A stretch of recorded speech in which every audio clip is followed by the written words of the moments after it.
Elle est la colonne vertébrale de l'économie dans de nombreux pays en développement.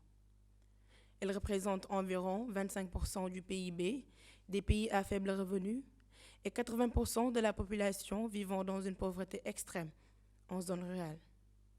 Chers téléspectateurs, bonjour. Vous avez déjà une idée de ce dont je veux vous parler aujourd'hui, car oui, je veux tout simplement vous parler de l'agriculture, qui n'est rien d'autre que la culture du sol, l'ensemble des travaux transformant le milieu naturel pour la production des végétaux et des animaux utiles à l'homme. Mais malheureusement, ce domaine qui devrait occuper aujourd'hui une place prépondérante dans la vie socio-économique de notre pays, qui est le Sénégal, n'est pas viable économiquement. L'agriculture sénégalaise, cher ami, ne garantit pas les revenus suffisants aux producteurs ruraux afin de leur permettre de vivre en dignité et de pouvoir investir dans leur production, dans l'amélioration de leur production. Et pourtant, le Sénégal a toutes les richesses. Si je parle de richesses aujourd'hui, je veux tout simplement parler de tous ces sols exploitables, mais qui sont parfois à l'oubli, ou même de tous ces agriculteurs qui font leur impossible dans les champs pour nous assurer de bonnes récoltes, ou encore pour nous assurer une autosuffisance alimentaire, mais manque d'aide, manque de soutien, manque d'appui. Saviez-vous que la croissance du secteur agricole est au moins 2 fois plus efficace pour réduire la pauvreté que celle des autres secteurs? Alors il est essentiel de soutenir nos agriculteurs en appliquant des réformes pour stimuler non seulement cette croissance, mais aussi leur permettre que leurs activités et leurs familles puissent prospérer. Si aujourd'hui on voit des pays tels que la Russie, tels que le Japon, tels que la Corée, faire partie des pays qui soutiennent le plus leurs agriculteurs et ont réussi à se développer selon l'OCDE, l'Organisation de coopération et de développement économique, mais pourquoi pas le Sénégal? Le Sénégal aujourd'hui qui a toutes les dispositions à sa portée, le Sénégal qui a des matières premières, les ressources humaines, les terres fertiles, qu'est-ce qui nous manque? Tout simplement du soutien, tout simplement de l'aide et de l'appui.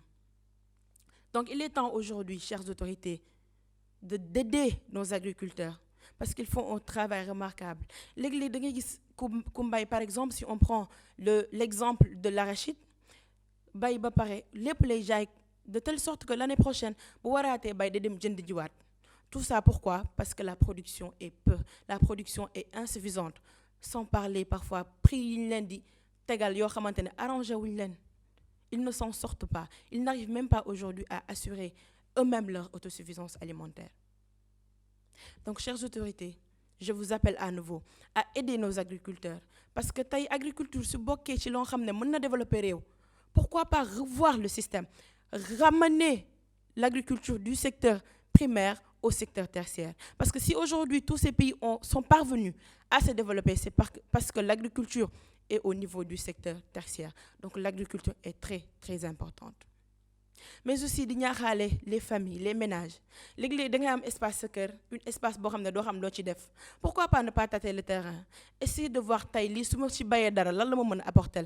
Parce que non seulement, surtout si on privilégie l'agriculture biologique, utiliser les engrais naturels au détriment des engrais chimiques. Parce que les engrais chimiques détruisent nos sols. Si aujourd'hui on privilégie les engrais naturels, non seulement mais on aura une bonne santé, mais également on va essayer ensemble de nous assurer une autosuffisance alimentaire. On ne va plus parce qu'on aura nous-mêmes assuré notre autosuffisance alimentaire. Merci beaucoup, chers téléspectateurs. C'était mon cri de cœur sur l'agriculture. De len ñaan ngeen bàyyi xel bu baax agriculteurs yi parce qu'ils ont besoin d'aide. Ils abattent un travail remarquable pour nous assurer de très bonnes récoltes. N'oubliez pas de vous abonner et d'activer la cloche de notification.